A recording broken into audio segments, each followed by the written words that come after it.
Fala pessoal, tudo bem? Para quem me conhece, eu sou o Wellington, sou CEO da Bugbusters, tenho mais de 20 anos de experiência na área de tecnologia, inovação e negócios. A Bugbusters tem mais de 25 anos de mercado e a nossa ideia hoje é fazer um bate-papo rápido sobre um checklist, né, para você avaliar se o seu home office está minimamente seguro para os seus colaboradores trabalharem remotamente nessa época de pandemia de Covid-19. Então nós elencamos aqui 10 itens para você fazer um checklist, tá bom? Se você é a primeira vez que chega aqui no nosso canal, inscreva-se aí no canal e aproveite e dá um tapa no sininho se você estiver no YouTube para você receber as notificações de novos vídeos. A gente vai falar sobre outros assuntos que diz respeito a como você deve levar a TI, que é uma TI de custo hoje, para uma TI estratégica, tá bom? Nossa ideia não é entrar na argumentação técnica aprofundada, o que você precisa saber tecnicamente para conseguir tomar uma decisão se aquela tecnologia, se aquele recurso, ele vai ser útil para a sua empresa, se ele vai trazer resultados práticos para a sua empresa, tá certo? Então, sem mais delongas, vou colocar aqui o nosso mind map. Bom, qual é o primeiro passo aí desse nosso checklist? A gente aconselha vocês a fazer uma reciclagem em relação aos conceitos básicos dos processos de segurança com seus funcionários, né, com seus colaboradores. E é muito importante revisitar, né, a política de uso da TI. Eu não sei se a sua empresa já tem. Nos nossos clientes a gente sempre leva um modelo que é o termo de uso de recursos tecnológicos da empresa. Esse termo ele é adaptado pelo jurídico, pelo RH da empresa, e ele faz parte de todo o histórico do funcionário desde que ele entra. Então, nesse termo de uso de recursos tecnológicos, vai dizer o que ele pode ou não pode usar em âmbito pessoal, o que ele pode ou não pode usar de recursos próprios, né? Aquele conceito de bring your own device, traga o seu próprio dispositivo, se ele pode usar o celular durante o dia ou se ele não pode, se ele pode colocar na rede da empresa ou não pode, né? Além de quais são as melhores práticas aí que ele deve ter, quais os cuidados que ele deve ter ao utilizar um recurso tecnológico da empresa, tá bom? Então a gente aconselha que nessa época de Covid seja feita uma revisitação aí para essa política de uso, para que os funcionários sejam alertados muito mais agora num trabalho remoto, quando ele está usando a rede de casa, os cuidados todos têm que ser redobrados, tá certo? A gente aconselha também que se faça uso de treinamentos. Bom, basicamente é a facilitação dessa revisitação da política.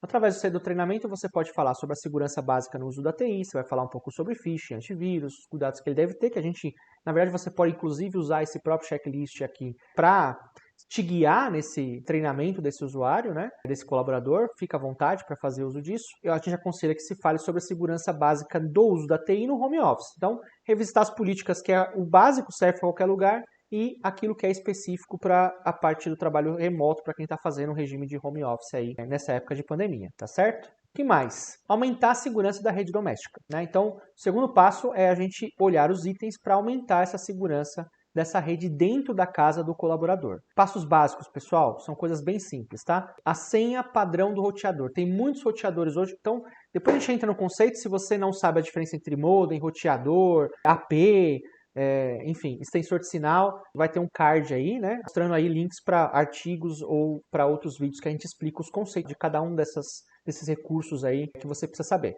Mas basicamente hoje, se você recebe um modem da operadora, aquele 3 em 1, que ele já é um modem, ele já é um roteador, ele já é um access point, e atrás inclusive vem uma etiqueta hoje com as senhas padrões.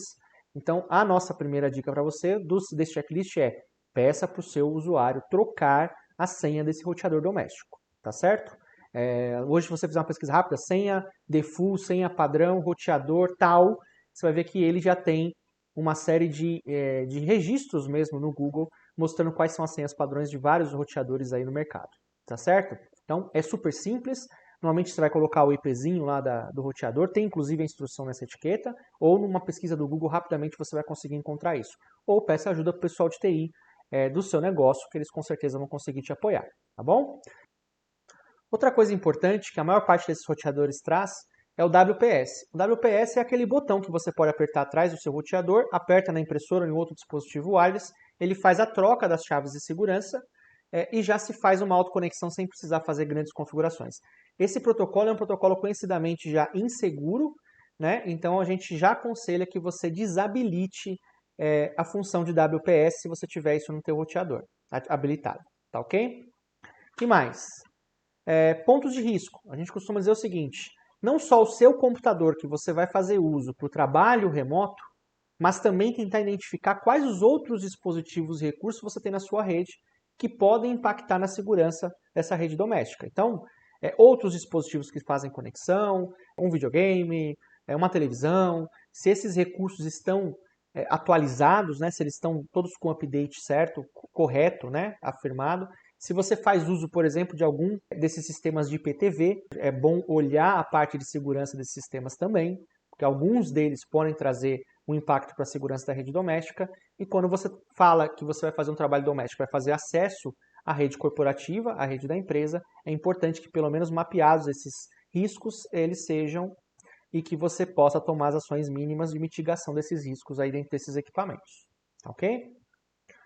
O terceiro ponto, garantir a segurança da máquina pessoal. Então aí eu estou falando aquela máquina que você vai fazer uso ali, que você vai usar, que pode ser um dispositivo seu, né, um notebook, um computador, que você vai utilizar para fazer acesso remoto à rede corporativa, tá? Não entra aqui o caso de você estar levando o notebook da empresa para casa ou a sua máquina que você usava na empresa para casa. Nesse caso específico, muito provavelmente esses recursos já têm um sistema de antivírus corporativo, já tem um sistema de firewall corporativo e vem com eles. Agora, se na sua empresa, por um acaso, não tem esse tipo de sistema corporativo, né, que tem uma abrangência maior, que tem uma robustez maior para fazer segurança, se você está usando aquele antivírus gratuito ou do próprio Windows, se você tem algum outro software na sua máquina que foi liberado o uso da licença de uma maneira emergencial ali, um try ou de alguma outra maneira, é importante que você faça revisão nessas máquinas também, tá? Então, o que é? A gente tem que ter um software antivírus, o Windows tem que estar totalmente atualizado e habilitar a firewall local. O que seria isso? Bom, antivírus, pessoal, existem vários antivírus, inclusive versões gratuitas, que são muito boas e você pode fazer uso para um ambiente doméstico, nesse caso específico, tá? Obviamente, você pode até fazer uso para a empresa, se o contrato desse software permitir para uso corporativo. Tem muitos antivírus que são gratuitos para uso pessoal. Então, naquele contrato que praticamente ninguém lê, só faz o avançar e conclui, e aceita, né? Diz lá que para você fazer uso pessoal ele é gratuito, para fazer uso em ambiente corporativo ele é pago. Isso é só um detalhe para vocês saberem em relação à parte de contrato, tá bom? Então, vamos lá. Antivírus. Existem vários antivírus que você pode instalar na sua máquina. Existem antivírus gratuitos, antivírus pagos que não são caros. A empresa pode, inclusive, verificar com o antivírus que ela tem corporativo se ela pode desinstalar de uma máquina corporativa e permitir ceder o uso de licença para o usuário nesse período de Covid, tá bom? Tem que estar atualizado, tem que estar instalado na máquina, tá certo? Então, o antivírus é a primeira barreira que você vai ter. Na verdade, antes do antivírus seria a parte do Windows Update, tá? Das atualizações do Windows. Por quê? Porque o vírus ele explora uma falha de segurança na máquina. A maior parte deles, né? Existem vírus que são robôs específicos que fazem coisas específicas na máquina. Mas uma grande parte dos vírus explora, dos ataques em si, explora uma falha de segurança conhecida no Windows. Se o seu Windows está totalmente atualizado, uma boa parte desses vírus ele perde a funcionalidade dentro da sua máquina. Ele não vai conseguir explorar uma brecha de segurança porque essa brecha não existe mais. Uma vez que o seu Windows e o Office, os recursos que você usa na máquina, estão totalmente atualizados, o antivírus é, aí sim, a primeira barreira depois do sistema operacional, que vai fazer o filtro daquilo que passar, daquele pedaço de código que tem alguma função específica, maliciosa, que acaba abrindo uma porta, facilitando a entrada do invasor, roubo de dados, criptografia dos dados, que é o tal do ransomware hoje, né? Que é a pior praga hoje, porque só o backup salva, né? Ficar contando que você vai pagar o resgate, na maior parte das vezes você não tem os dados de volta, tá certo? E aí, esse aqui é um ponto interessante. Muitas empresas têm a firewall dentro da empresa, a firewall de borda, e até por uma questão de recurso da máquina, às vezes as máquinas não são muito novas, tem máquinas mais antigas, acaba desabilitando a firewall local do Windows ou do antivírus, que a maior parte deles já vem com uma firewall local. Então, para ir para o ambiente doméstico, como você não vai poder contar com uma firewall corporativa na sua rede para fazer a proteção da rede doméstica, é importante que você habilite essa firewall local. Também, assim como o antivírus, existem várias soluções gratuitas. O próprio Windows já oferece a firewall local. Obviamente, essas interfaces, esses softwares gratuitos, ele tem uma interface com o usuário um pouco mais ativa, né? Então, a firewall do Windows ela já vem com uma série de regras básicas de segurança que ela bloqueia de acessos. A firewall, como um Comodo Firewall, alguma outra solução que você encontra na internet, ela muitas vezes ela vem, além de ela pegar já as próprias regras do Windows, ela vem com algumas regras a mais. E aí qualquer tentativa de você fazer um acesso que está bloqueado, ele vem um pop-up na tela, ele te avisa que você está tentando acessar alguma coisa que a regra de firewall está bloqueada. Tá? Então ela pode facilitar aí a configuração e uso durante esse período. Tá certo? Mas é importante habilitar a firewall local. E mais? A estratégia de acesso remoto. Pessoal, aqui é o seguinte, a gente viu muitas empresas, por conta da correria, né, que tiveram que fazer para começar a fazer o trabalho remoto, a gente viu muitas empresas tendo que adotar o perfil do que a gente chama hoje de escravização das máquinas. O que seria isso? Não é nada demais, a gente está falando do TeamViewer, a gente está falando do Anydesk, né, a gente está falando desses softwares de acesso remoto mais comuns, tá certo? LogMeIn, enfim. O que é a escravização das máquinas? Por que a gente chama dessa forma? Porque você tem que deixar uma máquina ligada, né? Aquela máquina que você costumava usar dentro da sua empresa, ela tem que ficar ligada para que você faça o acesso externo a essa máquina e pegue a tela, o mouse e o teclado dela e consiga fazer o trabalho remotamente. A vantagem, na verdade, desse tipo de trabalho é a velocidade com que você coloca a máquina para funcionar. Existem diversas desvantagens, como a própria performance para fazer uso disso. Essa máquina tem que ficar ligada, ela consome energia. Se cair a força, é uma estação de trabalho, não tem um no-break por tempo suficiente, tem que alguém depois ir lá ligar essas máquinas novamente. Então existem uma série de contras aí em relação a esse tipo de trabalho, mas é uma opção que a gente viu que foi bastante adotada e a gente alerta para esses detalhes. Então, o TeamViewer mesmo, se depois de muito tempo de uso, ele identifica que você está fazendo um uso que não é pessoal, coisa rápida, é um uso corporativo, e ele bloqueia a licença, né? Então, existem certos detalhes também do licenciamento, né? Você pode estar usando isso e não ser licenciado para uso, apesar de ele funcionar, ele não é licenciado corretamente para uso corporativo, que pode, dependendo da sua empresa, do seu mercado, se é um mercado que é bem monitorado pela questão de licenciamento, isso pode acabar te prejudicando aí, apesar que a gente sabe que nesse momento agora as empresas estão muito mais solidárias em relação a uma série de coisas, tá certo? Mas se a sua empresa é um mercado que exige compliance, exija compliance, isso pode impactar de alguma forma, tá certo? E existem outros recursos que a gente viu que fizeram uso, por exemplo, a conexão de área de trabalho remoto do Windows, a gente chama de RDP, que é o protocolo, ou TS, que é uma forma de chamar essa conexão em que a empresa de TI habilita o acesso remoto no teu servidor e libera essa porta do acesso remoto do servidor direto para a internet. Gente, esse daqui a gente considera um dos piores cenários, tá bom? Então, cuidado para fazer uso desse recurso, porque ele realmente é um dos piores cenários possíveis, tá? Muitos ransomwares, muitas pragas virtuais varrem os IPs, que é o endereço que você tem na internet, das máquinas à procura deste protocolo específico aberto. Tá? Isso permite ataque de brute force, tem várias versões desse protocolo, e se o Windows do servidor não tiver totalmente atualizado, ele vai permitir invasões, tem softwares pequenininhos que você, com uma pesquisa de Google, você consegue descobrir, já quebram esse tipo de conexão, a segurança dessas conexões e abrem a sua rede para invasores, tá bom?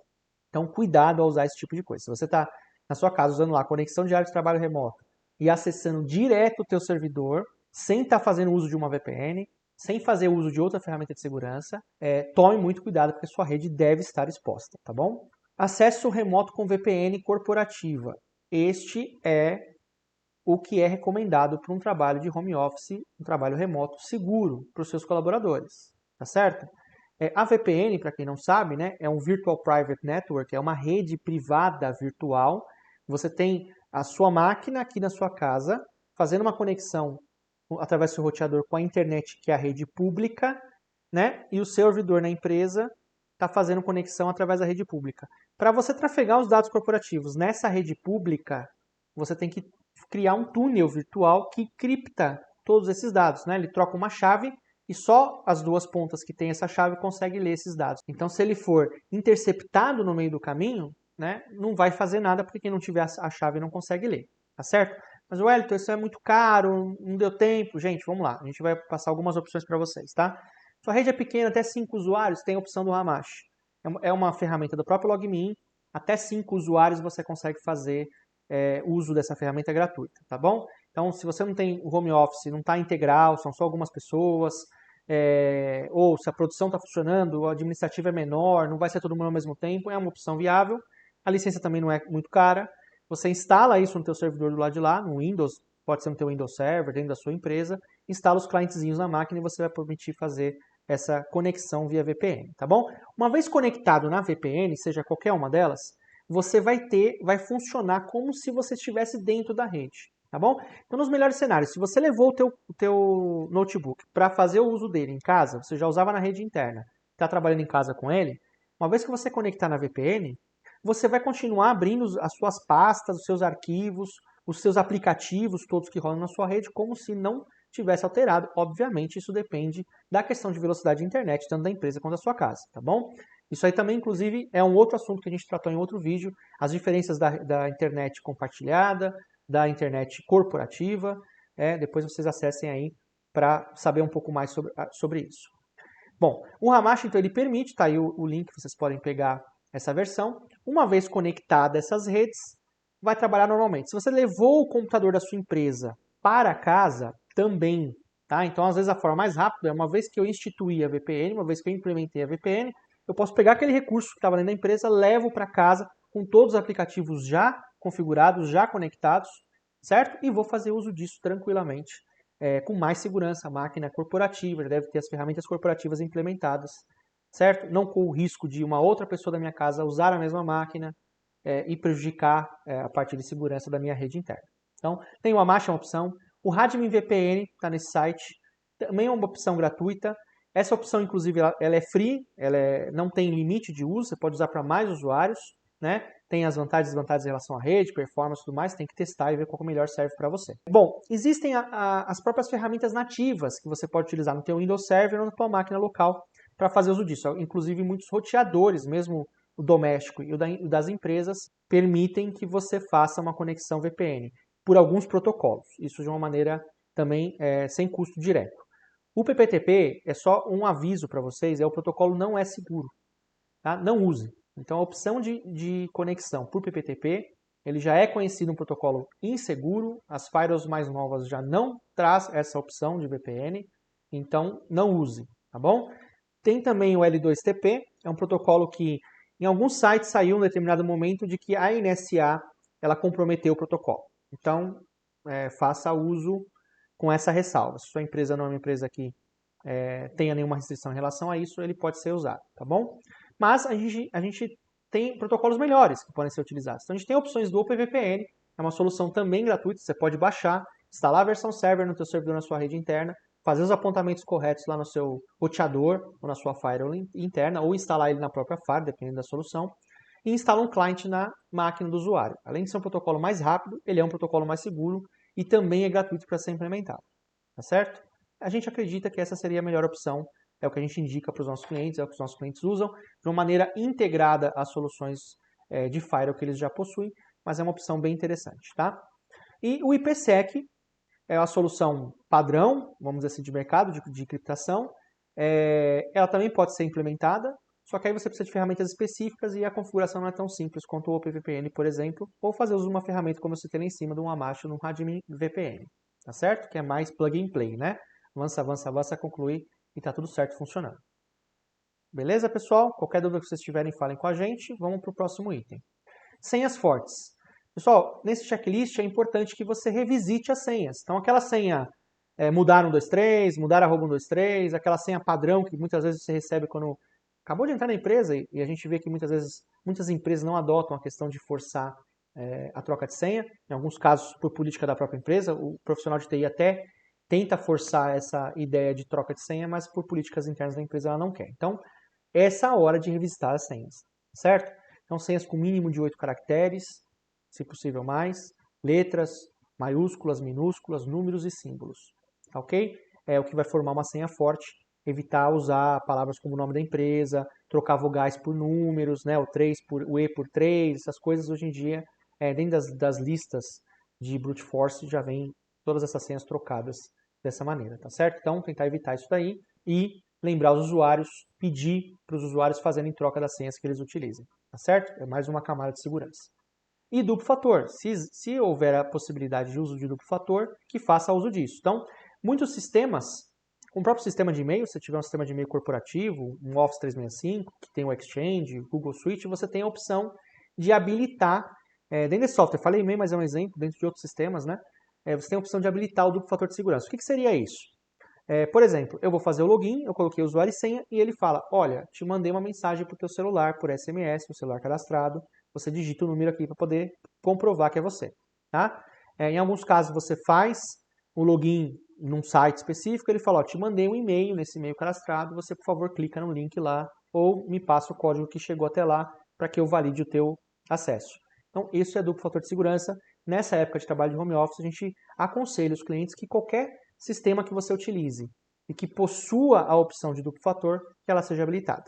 Bom, vamos lá. Item 7. Serviços em nuvem protegem. Né? A gente faz uma ressalva para que você diga para o seu usuário, se ele tiver, principalmente se ele estiver utilizando a máquina própria, que ele não salve nada localmente nessa máquina. Tá? Não faça uso dos meus documentos, não faça uso da área de trabalho, que é um recurso muito comum de se utilizar quando você está dentro da empresa.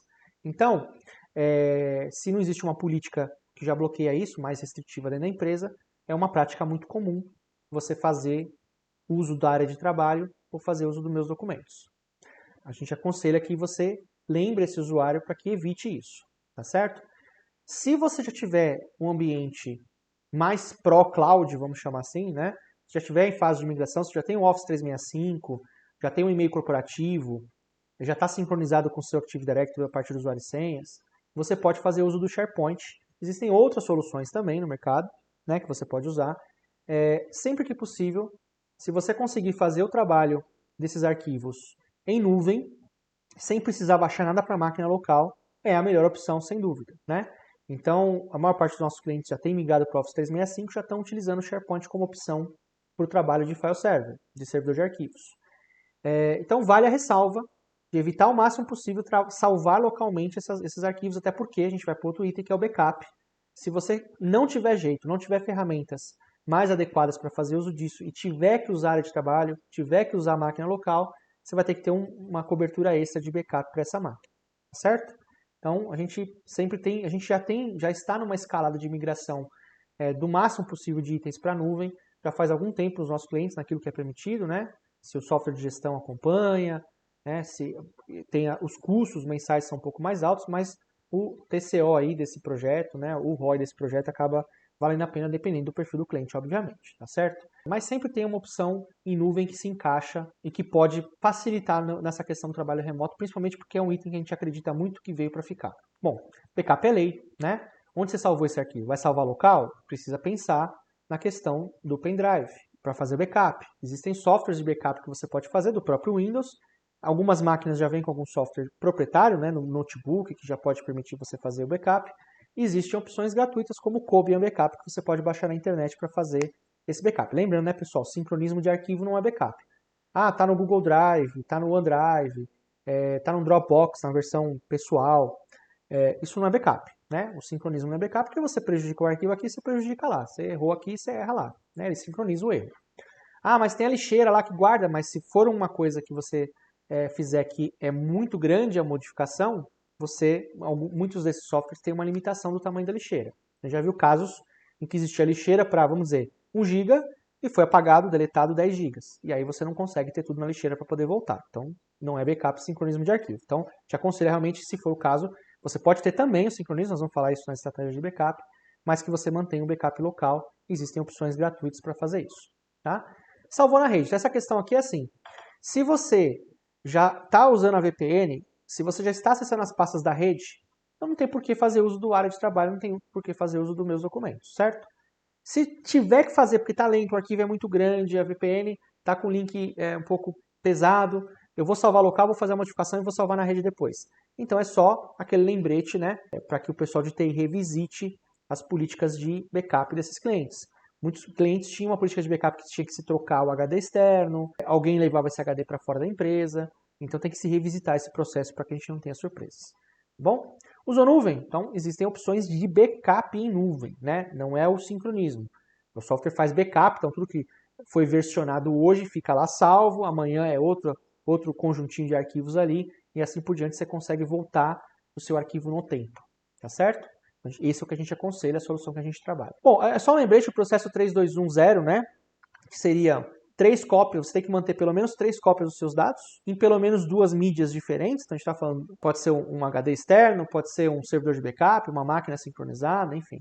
Um pendrive e um HD externo, que sejam 2 mídias diferentes. manter pelo menos uma cópia externa, e a gente está falando nessa questão do backup em nuvem, e isso tudo bem feito vai gerar 0 erros. Lembrando que backup que funciona é o backup testado. Não adianta ter backup se não tiver teste de restore. Então, a parte mais importante da política de backup é quando que você vai fazer os testes de recuperação. Tá certo? Estamos acabando, pessoal. Cuidados redobrados com a segurança. Então, mais uma questão de lembrete de novo, né? Tomar cuidado redobrado com a questão de phishing. Phishing é aqueles e-mails que fazem você, que tentam te enganar, né? Então, é como se um e-mail idêntico aos e-mails enviados por um banco, dizendo para você acessar lá porque sua conta foi bloqueada. A gente está vendo muitos casos do pessoal falando, olha, sua internet está atrasada, está aqui a segunda via do boleto, também cópia idêntica do que você costuma receber das operadoras, mas tudo isso é para te ludibriar, é para te enganar, tá certo? Alguns que você clica, vai para o site é uma cópia do banco, é uma cópia do site. A gente viu casos do Covid-19, Ministério da Saúde, phishing que levam para um site praticamente cópia do Ministério da Saúde e que ocasionaram um problema depois, porque pedem dar alguns dados, pedem algumas coisas para você fazer um login, às vezes pede, entre com seu e-mail e senha para confirmar que é você, e aí tem acesso ao seu e-mail, no seu e-mail consegue fazer outras coisas. Então, são vários recursos que eles usam aí para engenharia social, principalmente para te ludibriar, para fazer você tomar uma ação que depois vai te prejudicar, tá?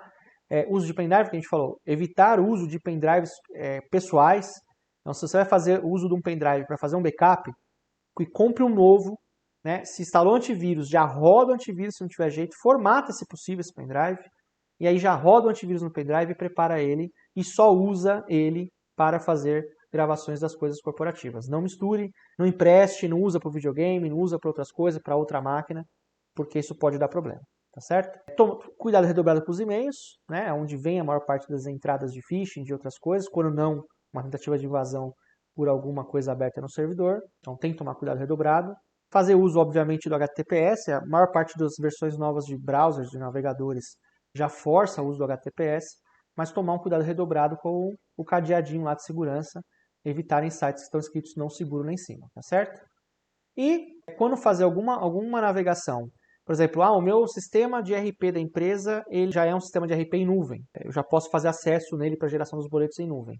Então, se possível, o que a gente aconselha é sempre assim. Usa um navegador que não é o comum nessa máquina. Se eu empresto a máquina, se outras pessoas usam a máquina, a maioria usa o Chrome, e tem plugins, que tem uma série de coisas nesse Chrome já instalado. Então, instala o Firefox e usa o Firefox, obviamente se for compatível com o teu sistema. Se não, faz uso da navegação anônima. Se não tiver, não conseguir instalar, não for o caso, faça uso da navegação anônima, para evitar que alguns plugins coletem informações aí. A gente não sabe na máquina doméstica que tipo de plugin que foi instalado lá.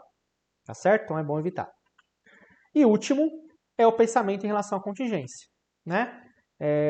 Não adianta a gente fazer toda essa movimentação do trabalho home office, do trabalho em regime de home office, em regime remoto, e não se preocupar com a questão de qualidade da internet da empresa, né? Se tem os no-breaks adequados para manter energia, se não vai desligar, eu vou ter que correr lá, a qualquer variação de energia, eu tenho que correr até a empresa para ligar servidor e máquina de novo, e manter um monitoramento para ter uma reação proativa, né? Não reativa, né? Preventiva, para que a gente consiga minimizar as necessidades de deslocamento da empresa para restabelecer o funcionamento do sistema. Então, nessa época, vai trabalhar de home office, a maior parte dos funcionários trabalharem remotamente, vale a pena um upgrade no link de internet. Quando não, que se contrate um link adicional, se você já não tiver na sua empresa, e faça o balanceamento de carga, o load balance, e faça o trabalho de failover. Se falhar um link, o outro assume no lugar daquele que falhou, e a gente consegue manter o funcionamento da VPN, do acesso externo para sua empresa. Tá certo? Pessoal, é isso aí. Esse é o checklist. A gente vai passar para vocês depois o arquivo para fazer download. Em algum lugar da descrição tem um link para você conseguir fazer o download dessa apresentação. Faça uso, divulgue dentro dos seus colaboradores. É um lembrete, é rápido, é um investimento aí de uns 30 minutos que eu acredito que vale a pena para você fazer com que os seus colaboradores tenham pelo menos um olhar diferente agora de que não é simplesmente continuar fazendo o que se fazia dentro da empresa, porque as questões de segurança dentro da rede doméstica exigem um cuidado redobrado. Tá certo? Não esqueça de se inscrever no canal para ter acesso aos próximos vídeos, dá um tapa no sininho aí, ele vai te notificar toda vez que a gente sair um vídeo novo no canal. Isso é muito legal. Se você gostou do vídeo, dá um like, não esquece disso. A gente está começando o canal agora, é uma forma de nos motivar aí a entregar mais conteúdo para vocês. Tá certo? Se você tiver alguma dúvida diferente, se tiver algum assunto que a gente não abordou ainda no canal, você tem dúvida, você quer bater um papo sobre isso, vale a pena ter um vídeo sobre isso, coloca na descrição que a gente está avaliando o tempo inteiro os comentários para escolher os próximos temas. Tá certo? Muito obrigado então, e vocês tenham um bom trabalho remoto, um bom trabalho de home office e de maneira segura.